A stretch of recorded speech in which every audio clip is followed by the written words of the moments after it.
put the cake back down on the table so I can unlock the back door, and then I see Jill's mug on the side by the sink.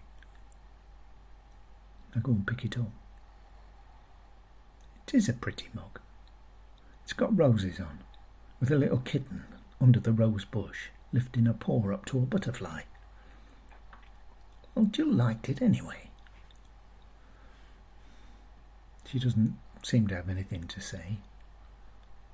I wonder if she's sulking. She was a bit of a sulker. Weren't you, Jill? If you didn't get your own way. Didn't happen often, though.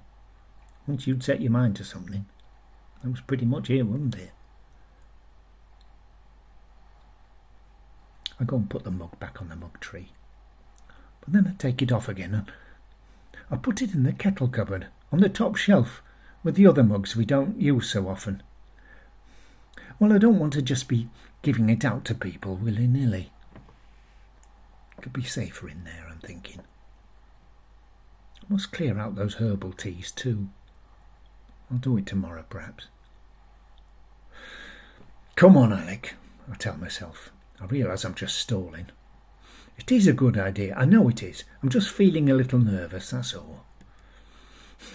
I pick up the cake and head for the back door again, but then it's locked. I thought I'd unlocked it, but evidently no, I hadn't. I must be going mad. Then I remember I'd got myself distracted by Jill's mug. Now I can't find the key. I thought I had it in my pocket, but it's not there. It's not in my left-hand pocket either. It's a mystery. I'm sure I had it just now. But then I see it tucked in next to the kettle. I am definitely going mad, aren't I, Jill? Mad as a box of frogs, eh, Jill? Jill. Right, here I go. Out the back door, through the gate and the fence, and then I'm stood at Glynis's back door. Lights aren't on in the kitchen, but I reckon I can see a glimmer coming down the hall from the front room. She must be still in there. Oh, wait, will it freak her out, someone knocking on her back door at this time of night? No, of course not. It's only 7:15, and it's only ever me comes to her back door. She'll guess it's me straight away. Of course she will. So I knock. Not too loud. Don't want to give her a heart attack. Just loud enough so she might be sitting there thinking, oh, was that a knock at the back door? And then she'll think, must be Alec. Wonder what he wants at this time on a Saturday. And she'll come out to have a check. She can't have heard me, so I knock again a little louder. And then again, louder still. Come on, Glynis. I'm just about to give up and go back home when I see the front room door opens in the hallway and a head pokes out to have a look. I knock again and give a little wave. The security light has come on and I can't really see what's going on inside, but maybe she can see me. Then she's coming out along the hallway down towards the kitchen and she turns the kitchen light on. And then I see it's not Glynis at all. It's Larry. Larry? Well, what's he doing here? He's not been back for, 5 years maybe? And then he was only back for a weekend before he sloped off again. But he's here now. He's coming to open the door. Because I'm stood in the dark and he's put the light on and he can't really see me, I don't suppose, so he gets a bit of a surprise too when he opens the door. Alec, he says. Oh, hello, Larry. He's got a lot of grey hair since I last saw him. What are you doing here? He sounds a bit put out. Well, I could ask you the same question. He's put a bit of weight on too. I can see Glynis is stood in the front room doorway now. Who is it, La? She's asking. It's Alec, Glyn. Oh, what does he want? I'm not sure yet. What do you want, Alec? I just was wondering. What's that you got there? What is it? It's a cake, Larry. A Battenberg. Glynis and I were talking about cakes earlier in the week, and I thought, a cake? Yes. He's looking at my cake with a kind of sneer on his face. I just thought I'd show Glynis. She was interested. I said I might make one, so I thought she might. You were bringing a cake round to my wife? No? Well, yeah, I suppose. She was interested. Interested, was she? In the cake, yeah. It's a Battenberg, see, and she and I were reminiscing Battenberg, you know.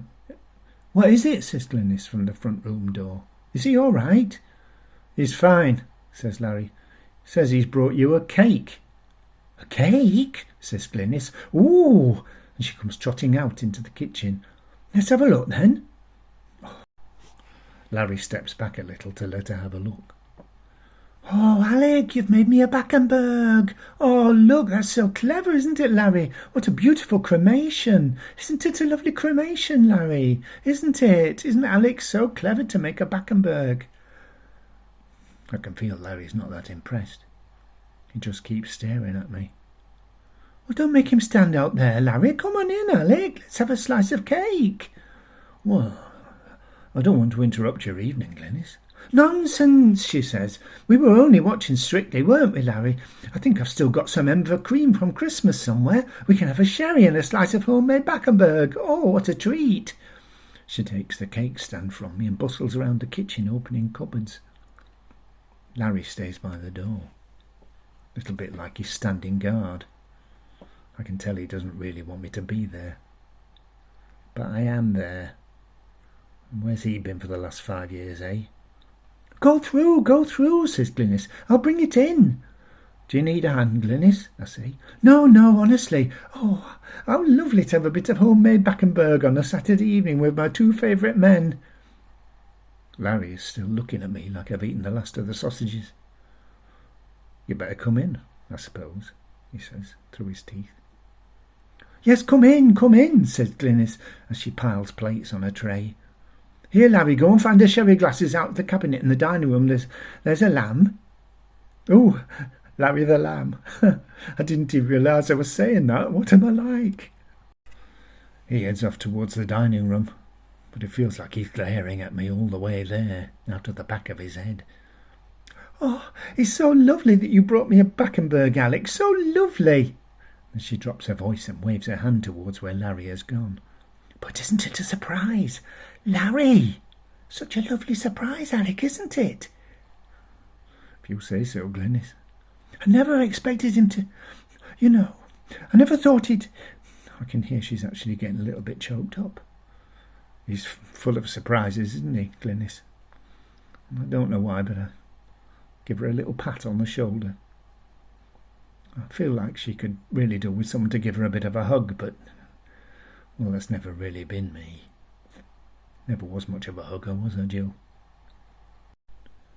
The boys, of course, Ollie and Charlie, when they were little. But they don't want a hug from their old grandad now. They're too grown up for that sort of thing. Lisa will, of course. She'll always give me a hug. On my birthday. Christmas. What we've been chatting about. Jill. But apart from that. But now Larry comes back with his glasses. Is it these ones you're after? He says. They're not sherry glasses, Larry. Honestly, what are you like? Never mind, I'll get them, says Glynis. She potters off to the dining room. If it holds liquor, it'll do for me, eh, Alec? Says Larry. But then he fixes me with his eye. So you and Glynis? What's going on?